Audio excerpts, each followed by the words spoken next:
ఓం శుక్లాంబరధరం విష్ణుం శశివర్ణం చతుర్భుజం ప్రసన్నవదనం ధ్యాయేత్ సర్వవిఘ్నోపశాంతయే అని స్వామి నమస్కారం చేసుకుని మన శంకరుల వారి దక్షిణామూర్తి స్తోత్రము, దానికి మన సురేశ్వర్ల వారి మానసోల్లాసము చూసుకుంటూ వెళ్తూ ఉన్నాము.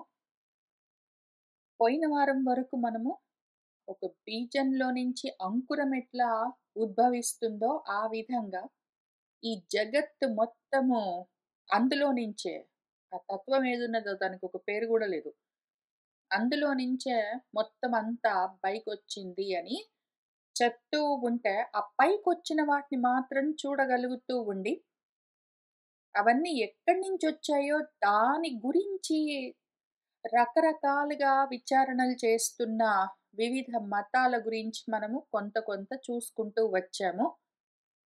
ఇంకా ఇవాళ అక్కడి నుంచి ముందుకు వెళ్దాము. ఈ రకంగా వికల్పాలు రకరకాలుగా కల్పించబడ్డవి మొత్తం అన్నీ గూడా సర్వే ఇంతకు ముందు ఉన్నాయి. అసలు లేకుండా పోలేదు. లేకుండా ఉన్నవి కొత్తగా రావడం అన్నది ఉండదు. ఎక్కడున్నాయి అంటే ఆత్మలోనే ఉన్నాయి. ఆత్మ అంటే మళ్ళీ అదేంటో థర్డ్ పార్టీ గాదు. ఆత్మ అంటే మళ్ళీ స్వరూపము.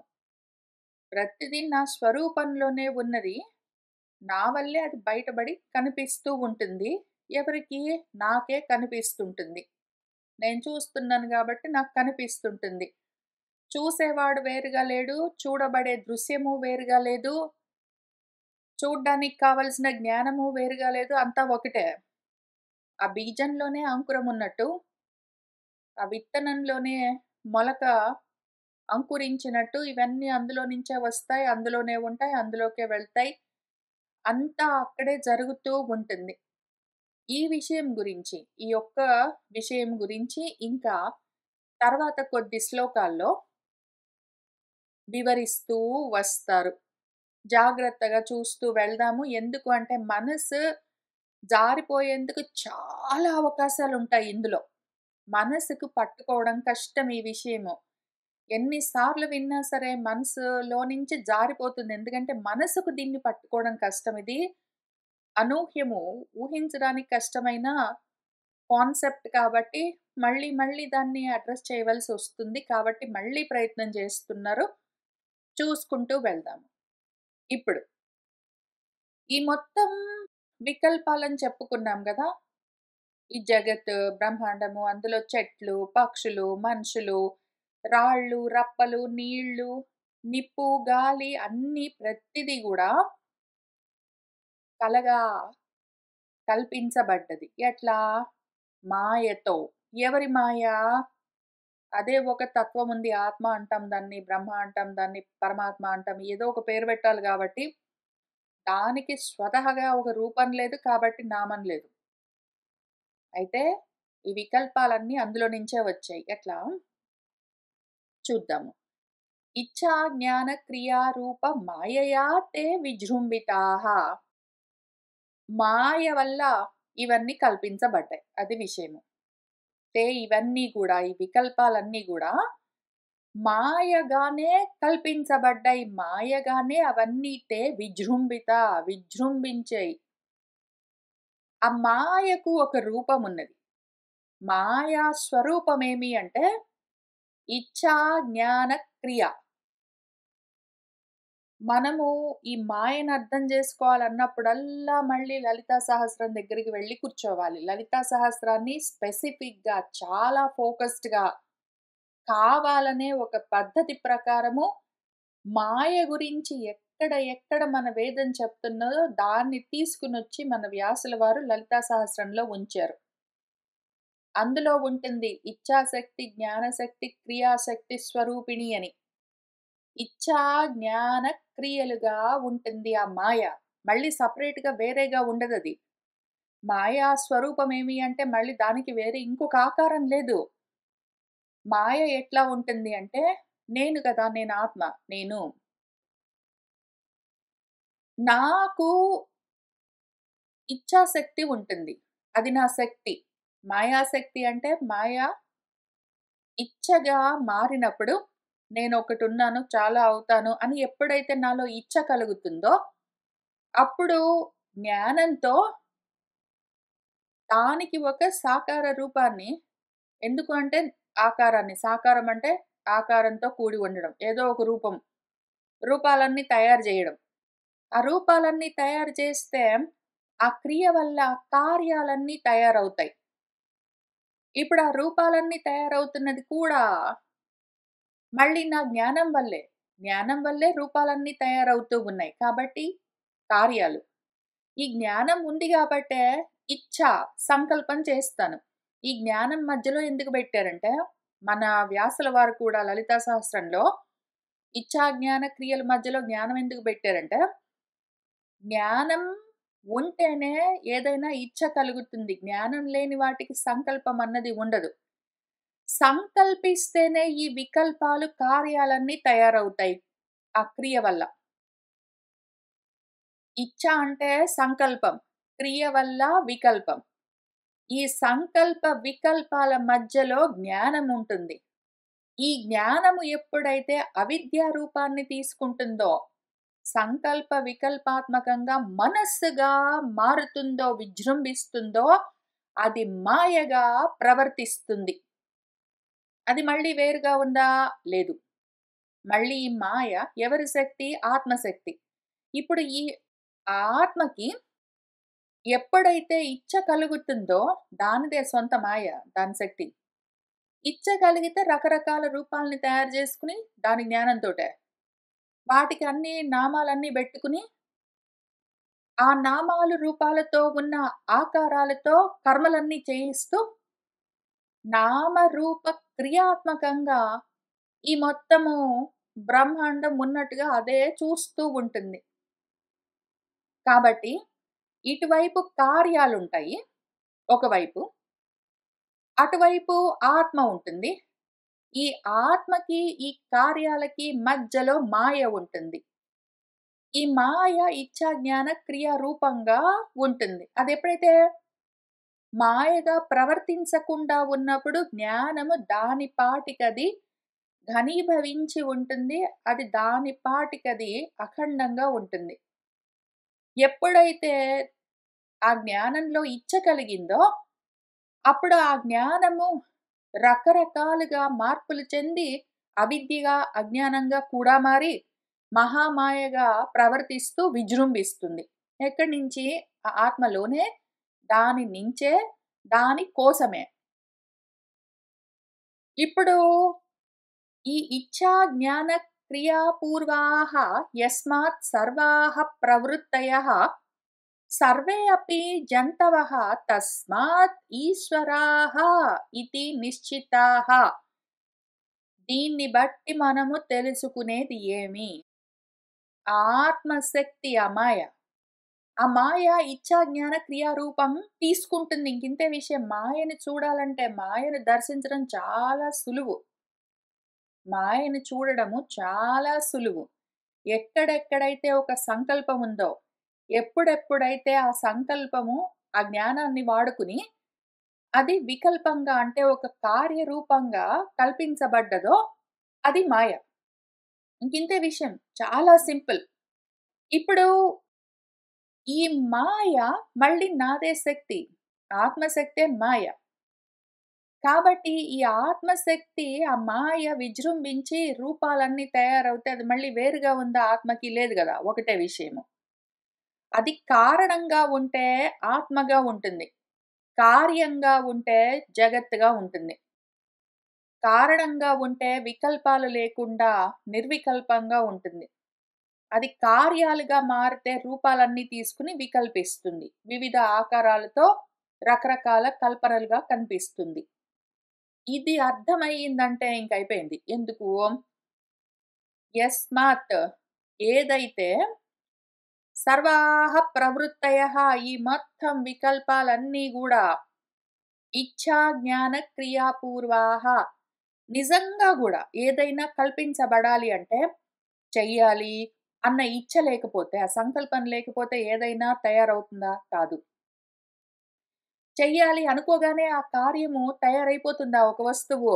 దానికి కావలసిన జ్ఞానం గావాలి.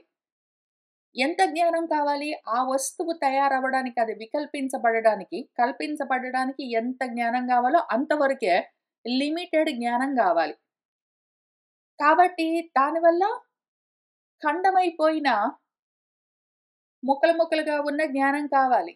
అంటే అఖండమైన జ్ఞానం గాదు. తక్కువగా ఈ కర్మ కోసం కావాల్సినంత మాత్రం జ్ఞానం గావాలి. కాబట్టి అది అజ్ఞానం. ఇప్పుడు ఆ రకమైన అంతవరకే కావలసిన అసంపూర్ణమైన జ్ఞానం ఉన్నది. నేను ఇది చెయ్యాలి అనుకోగానే అయిపోలేదు. దానికి కావలసిన అంతవరకు సరిపోయే జ్ఞానం గావాలి. అది కూడా ఉన్నాక చేసేందుకు ఎట్లా చేయాలి అని జ్ఞానము ఉంది. చెయ్యాలి అన్న ఇంట్రెస్ట్ ఉంది గానీ, అసలు యాక్చువల్‌గా యాక్షన్ జరగకపోతే ఆ కార్యము, ఆ రూపము తయారవ్వదు. ఆ వికల్పము కల్పించబడదు. అది కల్పించబడాలి అంటే క్రియ గూడా ఉండాలి. కాబట్టి ఈ 3 లేకుండా ఎక్కడైనా ఏదైనా ప్రవర్తిస్తుందా? జరగదు గదా! ఈ సర్వ ప్రవృత్తులన్నీ గూడా ఇచ్ఛా, జ్ఞాన, క్రియ తోటే కూడి ఉంటాయి. కాబట్టి అవన్నీ ఇచ్ఛా, జ్ఞాన, క్రియా పూర్వాహ హి. ఈ ఇచ్ఛా, జ్ఞాన, క్రియా రూపమేమి మాయ. అదెవరిది మళ్ళీ? ఆత్మదే. ఆ ఆత్మ నుంచొచ్చిన మాయ ఈ రూపాలను తీసుకుంది. కాబట్టి ఆత్మే రూపాలుగా ఆ ఆత్మకే తెలియబడుతూ ఉంటుంది. ఇంకింతే గదా విషయము. దీనివల్ల మనకేం అర్థమైంది? ఒక ముఖ్యమైన విషయము, చాలా అత్యవసరమైన విషయము నిశ్చయంగా తెలుస్తుంది దీనివల్ల మనకు. ఏమి అంటే, సర్వే జంతవః, ఈ జన్మ తీసుకున్నవి అంటే కార్యాలు మొత్తం, ఇచ్ఛా, జ్ఞాన, క్రియలతో కూడి ఉన్న మాయ వల్ల కల్పించబడ్డ ఈ క్రియలు, కల్పించబడ్డ ఈ కార్యాలన్నీ, ఈ రూపాలన్నీ, ఈ జన్మ తీసుకున్నవి అంటే అప్పుడు కొత్తగా కల్పించబడ్డవన్నీ జంతవః అన్నీ ఈశ్వరాః, ఈశ్వరుడే, ఆ ఆత్మే. ఆ ఆత్మ వల్ల కల్పించబడ్డవి ఆత్మే. ఆ విధంగా కల్పించబడితే ఆత్మ కాక వేరేదేదుంది? ప్రతిదీ ఈశ్వరమే. కాబట్టి దానికి ఈ జంతువులు వేరు, జన్మ తీసుకున్నవి లేదా జీవభావం అన్నవి జీవుడు అనుకో ఏదైనా సరే. ఇవి వేరు, ఈశ్వరుడు వేరు గాదు. ఈశ్వరుడే ఆ ఈశ్వరమయ శక్తి చేత, ఆ శక్తి ఇంక వేరేదేదో గాదు. ఇచ్ఛా, జ్ఞాన, క్రియా రూపంగా ఉంటుంది. దానివల్ల ఏదో జన్మ తీసుకున్నట్టుగా కల్పించబడుతుంది. కాబట్టి ఈశ్వరుడు, జంతువులు 2 ఒక్కటే అని ఇది నిశ్చితాః, నిశ్చయంగా తెలిసిపోతూనే ఉన్నది మనకు ఒక పక్కన. కాబట్టి ఇంత తెలిసినా గూడా మళ్ళీ ఒక క్వెషనొస్తుంది. అంటే బీజం ఉందా అండి? నువ్వేమన్నావండి? బీజంలో నుంచి అంకురం వచ్చినట్టు అన్నావు గదా! ఒక విత్తనంలో నుంచి మొలకొచ్చినట్టు అన్నావు గదా!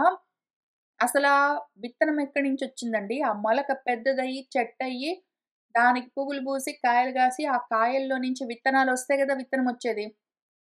అవును అన్నామనుకోండి. సరే బీజంలో నుంచి అంకురము మొలకై పెద్దదై దాంట్లో నుంచి పూలొచ్చి, కాయలొచ్చి, బీజాలొచ్చాయి గానీ, అసలు చెట్టు రావడానికి బీజం గావాలి కదా! అని గూడా మళ్ళీ అడుగుతారు. బీజం ఉంటే గాని అంకురం రాదు, అంకురం ఉంటే గాని బీజం రాదు. చెట్టులో నుంచి విత్తనము, విత్తనంలో నుంచి చెట్టు. కాబట్టి ఈ రెండిట్లో ఏది ముందు, ఏది వెనక అండి? అది క్వెషన్. అది మిలియన్ డాలర్ క్వెషన్. ఇంకా అసలు అన్‌ఎండింగ్ లూప్‌లో ప్రతి వాళ్ళకు కలిగే ప్రశ్న. బీజస్య అంతః అంకురః ఇవ అంటివే నువ్వు. బీజంలో ఉన్న అంకురం లాగాని. అయితే ఇప్పుడు ఈ రెండిట్లో ఏది కార్యము, ఏది కారణము? బీజం నుంచి అంకురం వస్తుంది, అంకురం నుంచి బీజం వస్తుంది. కాబట్టి దేనికి ఏది కారణమో, దేనికి ఏది కార్యమో అన్న ప్రశ్నకి అటువంటి ప్రశ్నలన్నీ వస్తే జవాబు దానికి కూడా జూసుకుందాము. బీజాత్ వృక్షః తరోః బీజం పారంపర్యేణ జాయతే ఇతి శంకా నివృత్త్యర్థం యోగి దృష్టాంత కీర్తనం విశ్వామిత్రాదయః పూర్వే పరిపక్వ సమాధయః ఉపాదాన ఉపకరణ ప్రయోజన వివర్జితాః స్వేచ్ఛయా ససృజుః స్వర్గం సర్వభోగ ఉపబృంహితం. అది విషయము. దానికి జవాబు. ఇప్పుడు బీజము ఉంటే అందులో నుంచి వృక్షమొస్తుంది. ఆ వృక్షము తరువు ఉంటే అందులో నుంచి మళ్ళీ బీజమొస్తుంది. ఇది పరంపరగా ఒక దాంట్లో నుంచి ఒకటి, ఒక దాంట్లో నుంచి ఒకటి, ఒక దాంట్లో నుంచి ఒకటొస్తూ ఉంటాయి గదండీ! కాబట్టి ఇందులో ఏది దేనికి కారణము అని శంక ఏదైనా కనిపిస్తే మనకి, అనుమానం కలిగితే, దాని నివృత్త్యర్థం ఒక యోగిని దృష్టాంతంగా, ఎగ్జాంపుల్‌గా, ఉదాహరణగా చూపిస్తూ ఉన్నారు. మన శాస్త్రాలు ఒక ఎగ్జాంపుల్ చూపిస్తాయి. ఏది ముందు, ఏది వెనక అంటే అర్థం జేసుకోవడం కోసం. విశ్వామిత్రుడు ఉన్నాడు. మనకందరికీ తెలుసు. ఈయన ఒకానొక సమయంలో పూర్వము పరిపక్వ సమాధి స్థితిలో ఉండి, ఆయన సమాధి స్థితి పూర్తిగా పరిణామం చెంది అది స్థిరంగా ఉన్న సమయంలో ఉపాదానము అంటే ఏదైతే ఒక వస్తువుని కల్పించాలి అంటే మెటీరియల్ కాజ్ ఉండాలి. ఏదైనా మెటీరియల్ ద్రవ్యం ఉండాలి ఒక వస్తువు తయారవ్వాలంటే. అది ఉపాదానం. ఉపకరణము అంటే ఆ వస్తువు తయారవ్వడం కోసము ఏవైనా టూల్స్, ఉపకరణాలు, పనిముట్లు కావాలి. ఆ విధంగా ఏదో ఒక కుండ తయారవ్వాలంటే మట్టి ఉపాదానము. ఆ మట్టి తయారు చేసి ఒక ఆకారం తీసుకొచ్చి దాన్ని ఏదో జేయడానికి ముందు దానికొక చక్రం కావాలి. ఆ చక్రం తిప్పడానికి ఒక కర్ర గావాలి. అవన్నీ ఉపకరణాలు, టూల్స్, ఇంప్లిమెంట్స్ అవి ఉండాలి. ఈ మట్టి తీసుకొచ్చి ఆ చక్రం పైన పెట్టి దాన్ని తిప్పితే ఒక పద్ధతి ప్రకారము కుండ తయారవుతుంది. అది దాని ప్రయోజనము, దాని ఫలము, కార్యము. ఇప్పుడు మన విశ్వామిత్రుడు ఎక్కడి నుంచి తీసుకొచ్చాడు? ఆయన ఒక స్వర్గాన్ని సృష్టికి సృష్టి చేశాడాయన. మొత్తం స్వర్గాన్ని మళ్ళీ రీక్రియేట్ చేశాడు. ఆల్టర్‌నేట్ యూనివర్స్ క్రియేట్ చేశాడాయన. ఆ ఆల్టర్‌నేట్ యూనివర్స్ క్రియేట్ చేయడానికి ఉపాదానం ఎక్కడి నుంచొచ్చింది ఆయనకి ద్రవ్యము? ఉపకరణాలు ఏం వాడాడాయన? ఆ ప్రయోజనము, కార్యము ఎక్కడి నుంచి కల్పించబడ్డది కొత్తగా? అవన్నీ వేరుగా లేవు. ఆయనే పరిపక్వ యోగ సమాధి స్థితిలో ఉండి, ఇవన్నింటి చేత వివర్జితము ఏవి అవసరం లేకుండా, ఊరికనే సంకల్ప మాత్రంతోటే స్వేచ్ఛగా, ఇచ్ఛగా, ఇచ్ఛా, జ్ఞాన, క్రియాపూర్వ అందుకే ప్రతిది ఆయన ఇచ్ఛతో, స్వ ఇచ్ఛ, స్వేచ్ఛ. ఆయన సొంతంగా ఒకటి ఇట్లా చేస్తాను అనుకున్నాడు. అనుకోగానే ఆయన జ్ఞానంలో నుంచే ఆ క్రియతో ఆ కార్యాన్ని ససృజుహు సృష్టించాడా లేదా? మొత్తం సర్వభోగ ఉపబృంహితము. స్వర్గభోగాలన్నింటితో పూర్తిగా నిండి ఉన్న ఒక అపర స్వర్గాన్ని ఆయన ఎట్లా కల్పించాడంటే వికల్పించాడు. ఆ వికల్పాలు ఎట్లా వచ్చాయి అంటే సంకల్పం నుంచి, ఇచ్ఛ నుంచి. ఆ ఇచ్ఛ ఎక్కడి నుంచొచ్చింది? ఆయన జ్ఞానం నుంచి. ఆయన జ్ఞానం ఎక్కడుంది? ఆయనే. ఆయన జ్ఞానం ఆయన స్వరూపం. ఎవరైనా సరే ఎవరి జ్ఞానం అసలు స్వరూపమే జ్ఞానము. అఖండ జ్ఞాన స్వరూపము ఆత్మ అంటే. అది సంకల్పిస్తే అక్కడ కార్యం జరిగిపోతుంది. మరి నాకు జరగలేదు గదా అండి అంటే, నేనే అహం బ్రహ్మాస్మి అన్న స్థితిలో ఉన్న వాళ్ళకి అది జరుగుతుంది. వేరుగా ఉన్నాను అనుకున్న వాళ్ళకి లిమిటెడ్ జ్ఞానం ఉంటుంది. ఇక్కడ మనం చెప్పుకున్నట్టు అజ్ఞానం. ఏ కర్మ చేయాలో అంత మాత్రం జ్ఞానం ఉంటే పని చేయదిది. ఎవరైతే పోనీ అట్లానే అనుకుందాము. మన విశ్వామిత్రుడిలాగా గాకుండా, మనం సొంతంగా ఏదైనా సృష్టించాలంటే గూడా ఇవన్నీ కావాలి. అయితే మొత్తం సృష్టి అంతా ఎట్లా కల్పించబడ్డది? బీజం ముందా? అంకురం ముందా? అంటే బీజము లేదు, అంకురము లేదు. 2 జ్ఞానంలో నుంచే వచ్చాయసలు. అందులోనే ఉంటాయి. దాని వల్లే కల్పించబడ్డాయి, వికల్పించబడ్డాయి. దానివల్ల నీకేమర్థమవుతుంది? ఇటువంటి ప్రశ్న అసలు ఇటువంటి శంక నీకు రావడానికి వీల్లేదు. 2 అందులో నుంచే ఏది గావాలంటే అది కల్పించబడుతుంది. ఇది ముందు ఉండి తీరాల్సిందే, ఇక్కడి నుంచి అది వస్తుంది అని అట్లా ఏముండదక్కడ. ఉన్నట్టుగా నీకు కనిపిస్తున్నదంతా ఇక్కడ ఇది కల్పించబడ్డ మాయ. మాయ వల్ల పైగా కాలము అన్నింటికన్నా పెద్ద మహామాయ. అది యాక్చువల్‌గా ఒక పద్ధతి ప్రకారం ముందుకెళ్ళిపోతున్నట్టు అనిపిస్తుంది. విత్తనం లేకపోతే చెట్టు రాదు. చెట్టు లేకపోతే విత్తనం రాదు అని అవన్నీ అనిపిస్తుంది. కానీ విత్తనము, చెట్టు, ఆ చూస్తున్న నువ్వు, మొత్తం బ్రహ్మాండము అదంతా గూడా మళ్ళీ నువ్వే. నీ స్వరూపమే ఇన్నిగా వికల్పించబడి కనిపిస్తూ ఉంది నీకే. ఇప్పుడు దీన్నైనా కనీసం పెట్టుకొని ఆలోచించుకోవాలి. ఈశ్వరः అనంతశక్తిత్వాత్ స్వతంత్రः అన్యాన్ అపేక్షకः స్వేచ్ఛామాత్రేణ సకలం సృజతి, అవతి, హంతి చ. ఇప్పుడు ఇట్లానే అర్థం చేసుకుందాము. విశ్వామిత్రుడు ఎట్లా కల్పించాడో అట్లానే ఈశ్వరుడు కల్పిస్తాడు. ఎట్లా? తన అనంత శక్తి వల్ల. అనంతమైన ఏమి శక్తి? ఆయన శక్తి మాయాశక్తి. మాయాశక్తి ఏమి? ఇచ్ఛా జ్ఞాన క్రియారూపంగా ఉంటుందది. వేరుగా ఉండదు. ఇప్పుడు ఈ అనంత శక్తితోటే స్వతంత్రంగా మళ్ళీ ఆయన తంత్రమది. ఆలోచన, సంకల్పము, మంత్రము ఆయన ఆలోచన. ఆ యంత్రము కూడా, యంత్రాంగం, ఉపకరణాలు గూడా ఆయనే. ఎందుకు అంటే ఉపాదానము, ఉపకరణము, ప్రయోజనము అని ఉన్నాయి. ఇందులో ఉపకరణాలు కూడా, యంత్రం గూడా ఆయనే. ఆ సంకల్పము, ఆలోచన, మంత్రము కూడా ఆయనే. ఇప్పుడు తంత్రం కూడా ఆయనదే. ఎట్లా చేద్దాము అన్న పద్ధతి, ఆ జ్ఞానము కూడా ఆయనే. వీటన్నిటితో ఆయన స్వతంత్రంతో తనే ఆలోచించుకుని, తనే తన శక్తితో వేరేది ఇంకేది అవసరం లేదు. ఇప్పుడు నేనేదైనా కుండ తయారు చేయాలంటే మట్టెక్కడి నుంచైనా తెచ్చుకోవాలి.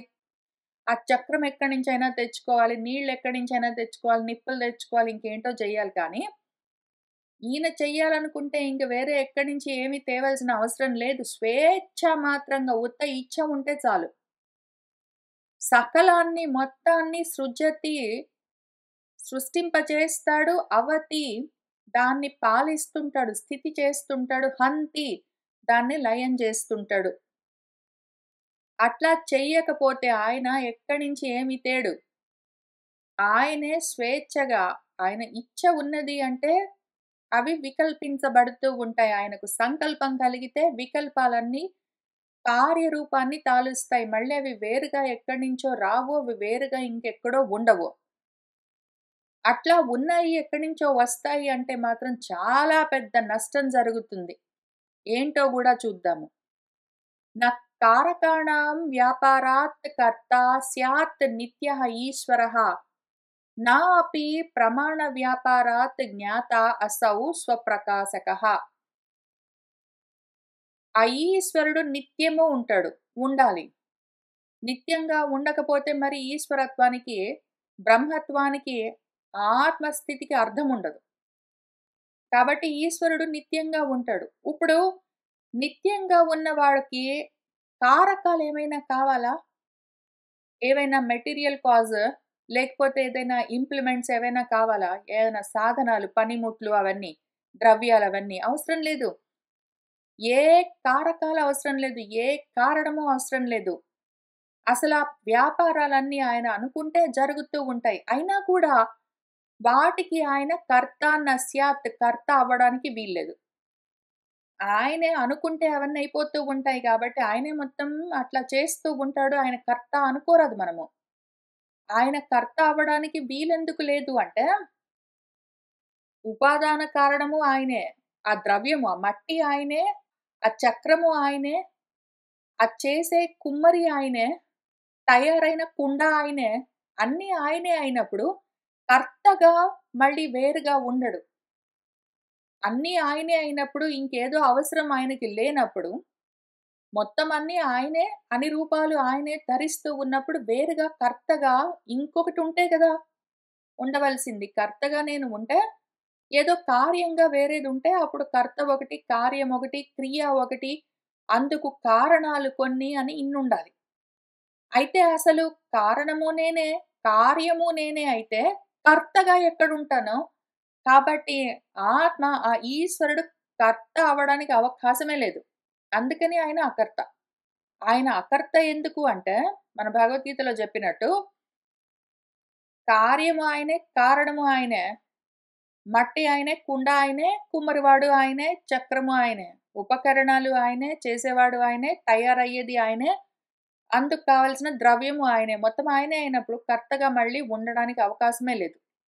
కాక అన్ని ప్రమాణాలు కూడా ఆయనే అయి ఉన్నాడు. ప్రమాణ వ్యాపారాత్ జ్ఞాత కూడా ఆయన నా అపి అసౌ. ఎందుకు?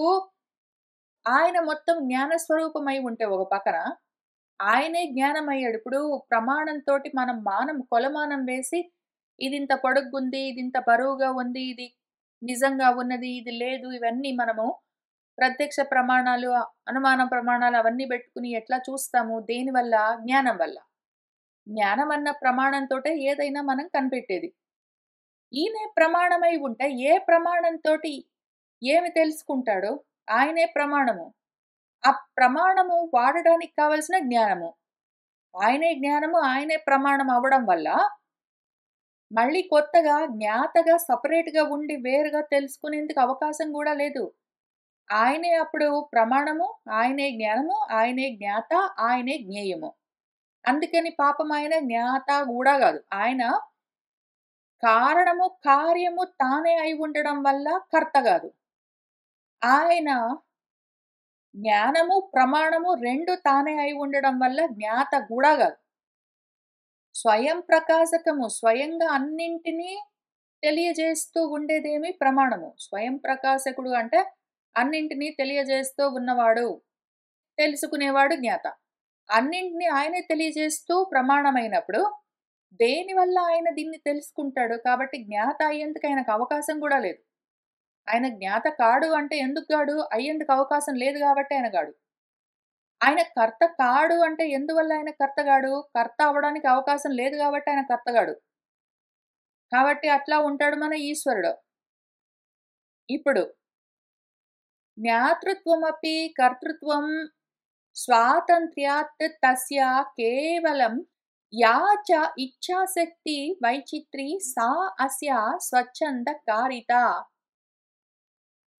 ఇప్పుడు ఆయనలో జ్ఞాతృత్వం అంటే తెలుసుకునే శక్తి. ఆయనలో కర్తృత్వం అంటే పనులు చేసే శక్తి.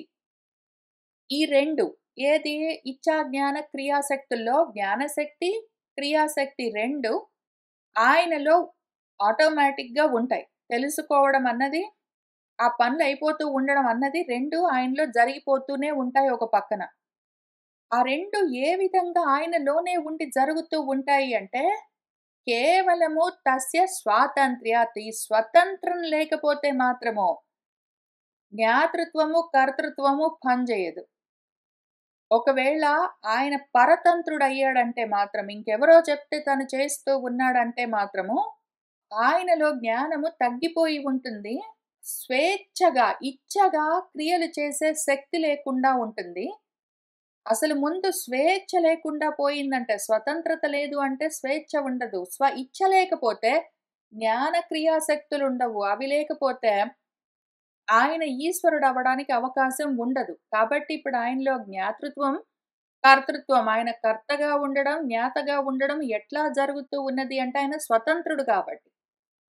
యా చ ఇచ్ఛాశక్తిః వైచిత్రి సా అస్య స్వచ్ఛందకారిత. ఈ ఇచ్ఛాశక్తి ఎక్కడి నుంచొచ్చింది?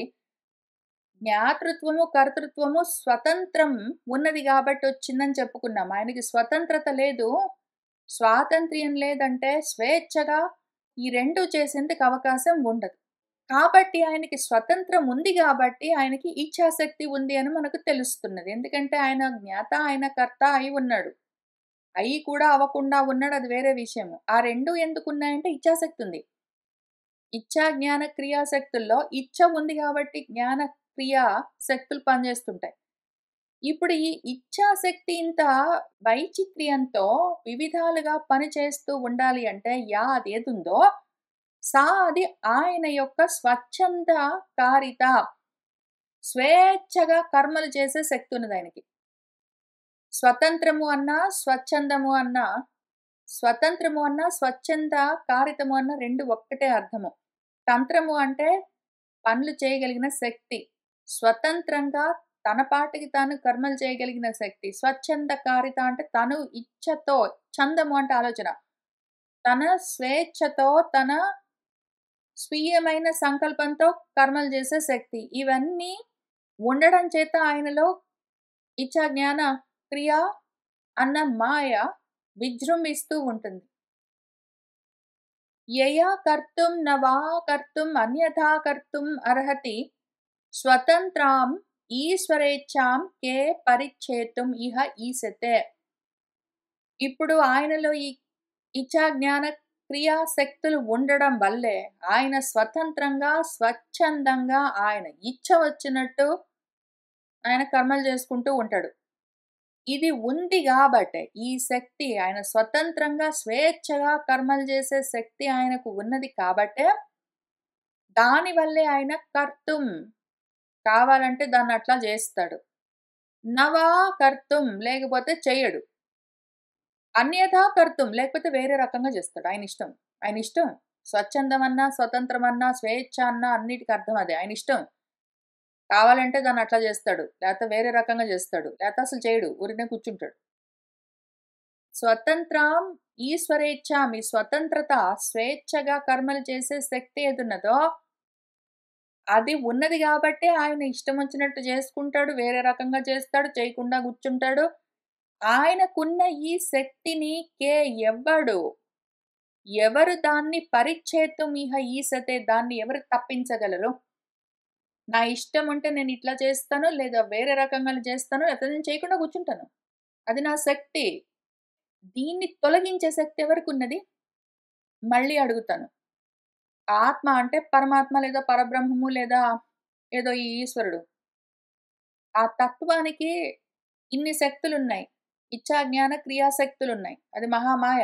దాంతో కూర్చొని ఆయన ఇష్టం వచ్చినట్టు స్వతంత్రంగా, స్వచ్ఛందంగా, స్వేచ్ఛగా ఆయనకి ఇష్టం ఉంటే ఇష్టం ఉన్నట్టు చేసుకుంటాడు. లేకపోతే వేరే రకంగా చేస్తాడు. లేకపోతే అసలేం చేయడు కూర్చుంటాడు.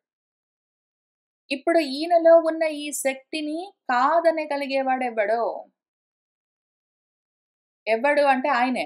దాన్ని కాదనుకునేవాడు ఆయనే. కావాలంటే నాకు ఈ శక్తి వద్దు అని గూడా ఆయనే అనుకోవచ్చు. అది దానికి జవాబు. అన్ని సార్లు దాన్ని ఆ ప్రశ్న అడగడానికి కారణం అది. మళ్ళీ అదే ప్రశ్న అడిగి మళ్ళీ దానికే జవాబు చెప్తాను. నేనున్నాను. నేనొక పని ఇట్లా చేస్తాను అనుకుంటాను. నా ఇష్టం చేస్తాను. లేదా చెయ్యను. లేదా వేరే రకంగా చేస్తాను. అన్నీ మానుకొని కూర్చుంటాను. చేయబుద్ధేస్తే చేస్తాను. లేతే వేరే రకంగా చేస్తాను. కాదనేవాడెవడు? కాదనేవాడెవడు అంటే, కాదనేవాడు ఎవడు లేడు అని జవాబు చెప్పుకోవచ్చు. కానీ అది గాదు. కాదనేవాడెవడు అంటే నేనే. నేను కాదనుకుంటే అనుకోవచ్చు నా ఇష్టము. నేనిప్పుడు నేను అంతటి వాడిని గాదు. నేను పరబ్రహ్మం గాదు. నేను పరమేశ్వరుడు. నేను పరమాత్మ గాదు. అంతటి స్థితి నాకు లేదు. మొత్తం ఈ ప్రపంచ సృష్టి చేయగలగడం, మానుకోగలగడం, ఇంకో రకంగా చేయడం, ఇంత చేసే శక్తి నాకు లేదు అని దాన్ని తొలగింపచేసేవాడెవడు? నేనే. నేనే ఒకవేళ అట్లా అనుకుంటే నేనే చేసే శక్తి లేకుండా ఉంటాను. ఎందుకంటే అది గూడా నా మాయాశక్తి. ఆ రకంగానే అనుకోవడం వల్లే అజ్ఞానంతో ఇదిగో లిమిటెడ్‌గా వచ్చి ఇక్కడున్నాను. ఇప్పుడు గూడా ఉన్నది. సేమ్ స్టోరీ ఉంది. ఇప్పుడు గూడా ఇచ్చా, జ్ఞాన, క్రియాశక్తులతోటే ఉన్నాను. నాకిష్టముంటే మానసోల్లాసం ఇప్పుడు ఈ 52వ పద్యం చెప్తాను. నాకిష్టం లేకపోతే ఊరుకుంటాను. నాకు ఇంకొకసారి మళ్ళీ ఆ పైన పద్యాలు జెప్పాలనిపిస్తే ఇంకొక రకంగా జెప్పాలంటే చెప్తాను. నన్ను కాదనేవాడెవడు? ఎవడు అంటే నేనే.